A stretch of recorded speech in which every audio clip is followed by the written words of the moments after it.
हम लोग आज पढ़ेंगे रेफ्रिजरेटर। देखो रेफ्रिजरेटर क्या होता है। Refrigerator is a device which is use to maintain the lower temperature compare to surrounding.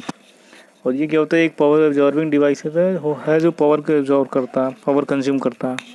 तो मान लो मेरा कोई सोर्स है जो लोअर टेम्परेचर है और स्टोरेज टेम्परेचर मेंटेन करना लो, और ये तुम्हारा हायर टेम्परेचर सराउंडिंग में हीट को रिजेक्ट करना है, और डब्ल्यू है तुम्हारा वो वर्क इनपुट है, यानी कि हम इलेक्ट्रिक पावर दे रहे हैं हम जो कंप्रेसर कंज्यूम कर रहा है। तो Q1 हीट जो है वो स्टोरेज स्पेस से रिजेक्ट हो रही है रेफ्रिजरेटर को, और फिर रेफ्रिजरेटर क्या कर रहा है, Q2 हीट जो है सराउंडिंग में रिजेक्ट कर रहा। और W इनपुट क्या है, कंप्रेशन वर्क है, कंप्रेशन वर्क है, यानी कि इलेक्ट्रिक कितनी पावर कंज्यूम कर रहा है हमारा कंप्रेसर।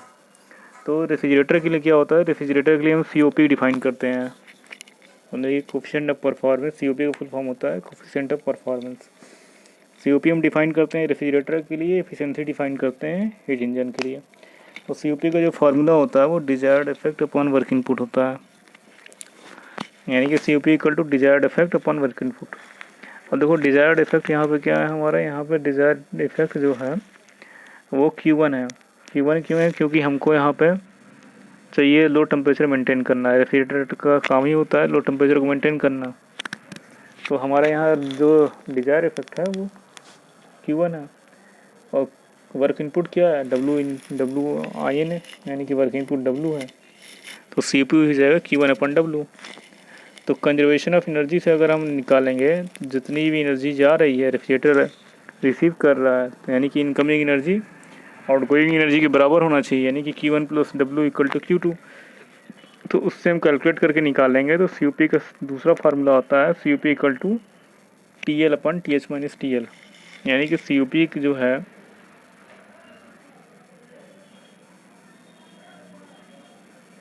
यानी कि COP का जो सेकंड फार्मूला है वो TL/TH - TL। TL क्या है, लोअर टेम्परेचर है, TH हायर टेम्परेचर, और TL भी क्या है, लोअर टेम्परेचर, यानी कि COP जो है T lower temperature upon difference between upper temperature and lower temperature, higher temperature and lower temperature. अब वो COP जो है किसी भी रेफ्रिजरेटर मशीन की वो एक से कम भी हो सकती है, ज़्यादा भी हो सकती है, यानी कि COP can be greater than 1 और इक्वल टू 1 और लेस देन 1 किसी सिस्टम की। और रेफ्रिजरेटर की COP जो है इंडिकेट करती है, indirectly indicate the running cost of the system. यानी COP का जो फार्मूला होता है वो क्या होता है, Q1/W, यानी कि W क्या है, कंप्रेसर वर्क है। तो अगर कंप्रेशन वर्क अगर कम होगा तो हमारी COP इंक्रीज करेगी, अगर कंप्रेशन वर्क अगर ज़्यादा होगा तो COP डिक्रीज करेगी। और जो लोड है हमारा, यानी कि जितनी हीट रिमूव करनी होगी वो फिक्स होगा, लोड 2 TR 1 TR फिक्स होगा, इतना ही टेम्परेचर मेंटेन करना होगा। तो COP जो होता है वो इनडायरेक्टली इंडिकेट्स करती है running cost of the system, यानी कि अगर COP किसी सिस्टम की ज़्यादा है तो यानी कि रनिंग कॉस्ट उस सिस्टम का कम होगा, और COP किसी सिस्टम की अगर कम है तो यानी कि उस सिस्टम का रनिंग कॉस्ट ज़्यादा है। ठीक, उस सिस्टम का रनिंग कॉस्ट ज़्यादा है। अब Q1 को हम बोलते हैं रेफ्रिजरेशन इफेक्ट भी, जो हीट यहाँ से रिजेक्ट हो रही है लोअर टेम्परेचर से, उसको हम बोलते हैं रेफ्रिजरेशन इफेक्ट। रेफ्रिजरेशन इफेक्ट मतलब it is the amount of heat which is to be remove from the storage space in order to maintain lower temperature, यानी कितने अमाउंट में हीट हमको स्टोरेज स्पेस से रिमूव करनी होगी लोअर टेम्परेचर को maintain करने के लिए, उसको हम बोलते हैं रेफ्रिजरेशन इफेक्ट। तो Q1 से इसको नोट करते हैं। तो COP होता है Q1/W। तो यानी कि COP जो है किसी भी रेफ्रिजरेटिंग मशीन की या किसी भी सिस्टम की एक से ज़्यादा भी हो सकती है और एक से कम भी हो सकती है। ठीक है, और COP का फार्मूला होता है Q1/W, और W क्या है, तुम्हारा वर्क इनपुट है, कंप्रेशन वर्क है, और Q1 है डिजायर्ड इफेक्ट, यानी कि हीट है जो हमारी रिमूव होगी स्टोरेज स्पेस से। Q1 हीट को ही बोलते हैं रेफ्रिजरेशन इफेक्ट है। ठीक, अब हम पढ़ेंगे हीट पंप। हीट पंप क्या होता है, वो हीट पंप होता है, heat pump it is a device, it is a power absorbing device which is use to maintain the higher temperature compare to surrounding. यानी कि हीट पंप में क्या करते हैं, हम हायर टेम्परेचर मेंटेन करते हैं सराउंडिंग के रिस्पेक्ट में। रेफ्रिजरेटर में क्या था, हम लोअर टेम्परेचर मेंटेन कर रहे थे, और यहाँ मेरा डिजायर्ड इफेक्ट क्या है, हायर टेम्परेचर को मेंटेन करना। और हीट पंप के लिए भी COP को ही डिफाइन करते हैं, यानी कि COP ही डिफाइन की जाती है इस हीट पंप के लिए, इफिशिएंसी यही डिफाइन करते हैं। तो COP का जैसे फार्मूला होता है desired effect upon work input. तो यहाँ चूँकि हमको हायर टेम्परेचर मेंटेन करना है, तो इसलिए हमारा जो डिजायर्ड इफेक्ट होगा वो Q1 ना होकर Q2 होगा, क्योंकि Q1 जो था वो लोअर टेम्परेचर मेंटेन करने के लिए डिजायर्ड इफेक्ट Q1 था, वो रेफ्रिजरेटिंग मशीन में था। मगर यहाँ हीट पंप है, तो हीट पंप में हमको हायर टेम्परेचर मेंटेन करना है। तो हायर टेम्परेचर को मेंटेन के लिए जो डिजायर्ड इफेक्ट है हमारा वो Q2 है। तो COP हो जाएगा हमारा Q2 अपॉन वर्क इनपुट, यानी कि COP equal of heat pump equal to Q2 upon work input. और COP का सेकंड फार्मूला होता है यानी कि COP equal to TH upon TH minus TL, यानी कि TH जो होता है हायर टेम्परेचर होता है, TL तुम्हारा लोअर टेम्परेचर होता है, यानी कि TH तुम्हारा है TH हायर टेम्परेचर और TL लोअर टेम्परेचर सोर्स और सिंक का। ये क्वेश्चन में गिवन होगा। और यहाँ भी कंजर्वेशन ऑफ एनर्जी से अगर हम कैलकुलेट करें, कंजर्वेशन ऑफ एनर्जी लगाएं, तो incoming energy out going energy की इक्वल होना चाहिए। तो कौन कौन एनर्जी इनकमिंग है, Q1 आ रही हीट और W इनपुट आ रही, तो Q1 plus W equal to Q2 हो जाएगा यहाँ पे। अब यहाँ पढ़ेंगे हम लोग हीट इंजन। थर्ड डिवाइस है वो हीट इंजन। हीट इंजन क्या होता है, हीट इंजन एक पावर प्रोड्यूसिंग डिवाइस होती है, यानी कि पावर को प्रोड्यूस करता है। और वहाँ रेफ्रिजरेटर और हीट पंप क्या था, वो पावर कंज्यूमिंग या पावर एब्जॉर्बिंग डिवाइस थी, वहाँ इलेक्ट्रिक पावर कंज्यूम हो रही थी। यहाँ क्या होता है, पावर प्रोड्यूस करती है हीट इंजन। जैसा कि इंजन की डिफिनेशन हमने बताया था पहले कि इंजन की डिफिनेशन है कि it is a device which is use to convert one form of energy into other useful form, यानी कि इंजन क्या करता है, एक फॉर्म ऑफ एनर्जी को दूसरे फॉर्म ऑफ एनर्जी में कन्वर्ट करता है, इंजन की डिफिनेशन। और यहाँ पे हीट इंजन है, तो यानी कि हीट मतलब होता है something which is related to heat और थर्मल एनर्जी। यानी कि हीट इंजन में क्या करते हैं, हम हीट एनर्जी को मैकेनिकल पावर में कन्वर्ट करते हैं, यूजफुल मैकेनिकल पावर में। और यहाँ हमारा जो यहाँ पे इनपुट होगा वो तुम्हारा हीट होगा, थर्मल एनर्जी। तो यानी कि हीट इंजन की डिफिनेशन हो जाएगी, heat engine is device which convert chemical in which we convert chemical energy of fuel into thermal energy and that thermal energy subsequently converted into useful mechanical power. और दूसरी definition कह सकते हैं heat engine की, heat engine is cyclic device which convert part of heat into work and reject remaining heat into surrounding. मतलब heat engine में क्या है, हमारा एक डिवाइस होता है जो साइक्लिक डिवाइस है, इसीलिए सर्किल बनाए हम, साइकिल में ऑपरेट होता है। इसमें एक सोर्स है और दूसरा सिंक लिखा है यहाँ पे। अब देखो सोर्स सिंक क्या होता है, सोर्स जो होता है और सिंक जो होता है थर्मल एनर्जी और रिजर्वायर होते हैं। इसमें हम क्या करते हैं, हीट सप्लाई करते हैं सोर्स से और सिंक में रिजेक्ट करते हैं हीट को। तो थर्मल एनर्जी रिजर्वायर जो होता है उसको हम सोर्स सिंक कहते हैं, थर्मल एनर्जी रिजर्वायर होते हैं। थर्मल एनर्जी रिजर्वायर का मतलब वो ये हुआ, तो इसकी डिफिनेशन होगी थर्मल एनर्जी रिजर्वायर की।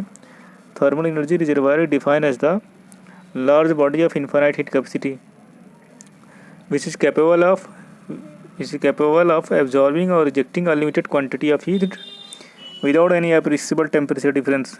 इसका मतलब ये हुआ कि सोर्स से चाहे हम जितनी हीट सप्लाई करें या सिंक को जितनी चाहे हीट रिजेक्ट करें, उसका टेम्परेचर जो है सोर्स सिंक का कभी भी चेंज नहीं होता, वो अनचेंज रहता है। ये इनफाइनाइट हीट कैपेसिटी की बॉडी होती है, क्योंकि हम जानते हैं Q equal to MC delta T होता है sensible heat, Q equal to MC delta T होता है। तो अगर क्योंकि टेम्परेचर डिफरेंस जीरो है, टेम्परेचर हमारा चेंज हो नहीं रहा सोर्सिंग का, तो डेल्टा T जीरो होगा। डेल्टा T जीरो होगा तो अगर स्पेसिफिक हीट निकालेंगे तो C आएगा इन्फिनिटी, क्योंकि C equal to Q upon zero. तो इनफाइनाइट हीट कैपेसिटी की बॉडी होती है, यानी कि इनका टेम्परेचर जो होता है सोर्सिंग का कभी भी चेंज नहीं होता, चाहे जितने अमाउंट में हीट हम रिजेक्ट करें या सप्लाई करें। तो जैसे हमारा सराउंडिंग है, एटमॉस्फेयर है, तो एटमॉस्फेयर में चाहे जितने अमाउंट में हीट हम रिजेक्ट करें, उसका टेम्परेचर एटमॉस्फेयर टेम्परेचर कभी भी चेंज नहीं होता, फिक्स होता है एटमॉस्फेयर। तो उसी तरह सोर्सिंग का टेम्परेचर कभी भी तुम्हारा चेंज नहीं होगा। तो हम सप्लाई कर रहे हैं हीट इंजन को, HE का मतलब हुआ हीट इंजन, और इसको सर्किल के अंदर लिखे हैं क्योंकि एक साइक्लिक डिवाइस है, सर्किल में ऑपरेट होता है, साइक्लिक ऑपरेशन होता है इसमें। हम क्या कर रहे हैं, इस हीट इंजन में क्यूबस हीट सप्लाई कर रहे हैं।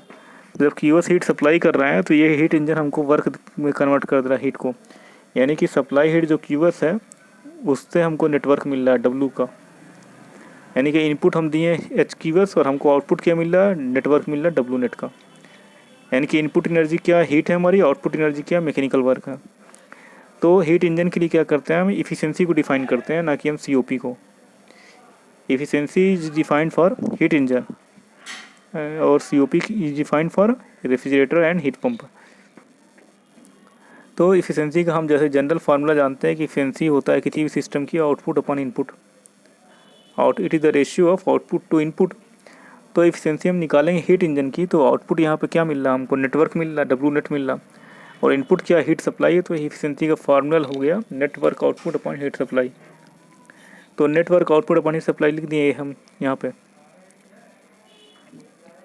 तो हम कंजर्वेशन ऑफ एनर्जी से अगर निकालें तो इनकमिंग एनर्जी आउटगोइंग एनर्जी के इक्वल होना चाहिए, क्योंकि energy can never be created not destroyed, only converted from one form to other form. तो यहाँ जो हीट है वो QS आ रही है और डब्ल्यू है और डब्ल्यू नेट निकल रहा है और QR रिजेक्ट हो रही है। तो कंजर्वेशन ऑफ एनर्जी से देखेंगे हम तो QS इक्वल टू आएगा W net plus QR, QS equal to आएगा डब्ल्यू नेट प्लस QR। तो एफिशिएंसी कैलकुलेट कर सकते हैं, सेकंड फार्मूला एफिशिएंसी का आएगा 1 माइनस QR अपॉन QS, यानी कि 1 minus heat rejection upon heat supply. और एक फार्मूला और होता है हीट इंजन का टेम्परेचर के टर्म्स में, 1 minus T2 upon T1। T2 जो है तुम्हारा वो सिंक का टेम्परेचर है और T1 क्या सोर्स का टेम्परेचर है। तो हमारा एफिशिएंसी का 3 फार्मूला हो गया। पहला formula network output upon heat supply, दूसरा formula 1 minus QR upon QS और third formula 1 minus T2 upon T1। और 1 माइनस T2 अपॉन T1 जो है ये फार्मूला हम तभी लगाएंगे जब हमारे जो इंजन होगा वो रिवर्सिबल हीट इंजन होगा। रिवर्सिबल हीट इंजन का मतलब जो हमारी में जो इंजन है उसमें कोई लॉसेज नहीं हो रहा है, यानी कि ना हीट लॉस ना फ्रिक्शन लॉस है, क्योंकि रिवर्सिबल हीट इंजन की एफिशिएंसी मैक्सिमम होती है। तो जब क्वेश्चन में गिवन हुआ कि ये रिवर्सिबल हीट इंजन है तो हम इस है और टेम्परेचर गिवन होगा तो 1 माइनस T2 अपॉन T1 से हम एफिशिएंसी कैलकुलेट कर सकते हैं। और एफिशिएंसी को हमेशा एक्सप्रेस करते हैं हम परसेंटेज में। तो एफिशिएंसी जान लो तुम्हारा अगर आया 0.62 तो इसको परसेंटेज में लिखें, कन्वर्ट करेंगे तो 100 से मल्टीप्लाई करेंगे तो 62% आएगी। अब देखो एफिशिएंसी डिफाइन करते हैं हम हीट इंजन के लिए और COP डिफाइन करते हैं रेफ्रिजरेटर और हीट पंप के लिए। और COP can be greater than 1 but efficiency can not be greater than 1। Efficiency जो होती है हमेशा 1 से कम होती है, मतलब कभी भी 1 से ज़्यादा नहीं हो सकती। किसी सिस्टम की एफिशिएंसी 100% से ज़्यादा नहीं हो सकती है। तो ये बेसिक डिफरेंस हो गया COP एंड हीट इंजन में। और COP का फार्मूला होता है desired effect upon work input, heat engine का फार्मूला होता है network output upon heat supply. और हीट इंजन क्या है, पावर प्रोड्यूसिंग डिवाइस है, और रेफ्रिजरेटर और हीट पंप क्या है, पावर एब्जॉर्बिंग डिवाइस या पावर कंज्यूमिंग डिवाइस है।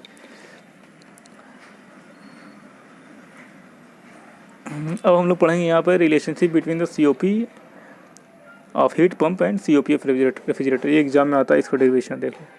यानी कि हमको रिलेशनशिप इस्टेब्लिश करना है हीट पंप के COP में और रेफ्रिजरेटर के COP में।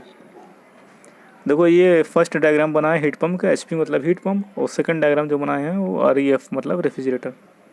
तो यहाँ पे हम निकालेंगे COP ऑफ रेफ्रिजरेटर तो हम जानते हैं कि COP ऑफ रेफ्रिजरेटर होता है Q1 desired effect upon work input. तो यहाँ पे हमारा डिजायर्ड इफेक्ट जो है वो Q1 है, तो Q1 upon work input W1 लिख दिया सेकंड डायग्राम से। ठीक, तो कंजर्वेशन ऑफ एनर्जी से W को हम लिख सकते हैं Q2 minus Q1, equation first हो गई। अब क्या करें, हम दोनों साइड 1 1 ऐड कर दें तो 1 प्लस COP हो जाएगा, उधर क्या हो जाएगा 1 plus Q1 upon Q2 minus Q1। इसको सिंप्लीफाई करेंगे हम तो आता है finally 1 plus CP equal to 1 plus COP of refrigerator equal to Q2 upon Q2 minus Q1। और हम जानते हैं कि COP जो हीट पंप की होती है वो Q2 upon Q2 minus Q1 होती है, क्योंकि desired effect upon work input. तो हम Q2 upon Q2 minus Q1 की जगह पर लिख सकते हैं COP ऑफ हीट पंप।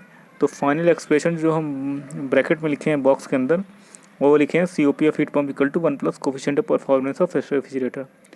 तो एक चीज़ यहाँ से हम देख रहे हैं, ऑब्जर्व कर रहे हैं कि कंक्लूजन निकला यहाँ से कि COP जो हीट पंप की होती है वो COP of heat pump is greater than COP of refrigerator, यानी कि 1 से ज़्यादा होती है। COP जो होती है हीट पंप की वो COP ऑफ रेफ्रिजरेटर से ज़्यादा होगी, क्योंकि 1 प्लस 1 अपॉन COP हो रहा आ रहा। तो COP of heat pump is greater than COP of refrigerator. इसका डेरिवेशन एग्जाम पे आता है, देख लेना। COP of heat pump equal to 1 plus COP of refrigerator. तो अगर COP रेफ्रिजरेटर की दिया है कि COP रेफ्रिजरेटर किसी रेफ्रिजरेटर की COP दिया है 1 2 3, कोई भी दिया गिवन मान लो 1 दिया, पूछ रहा है कि हीट पंप की COP निकालो, तो क्या करेंगे 1 ऐड कर देंगे, तो COP ऑफ हीट पंप आ जाएगा 1 + 1 = 2। ठीक है।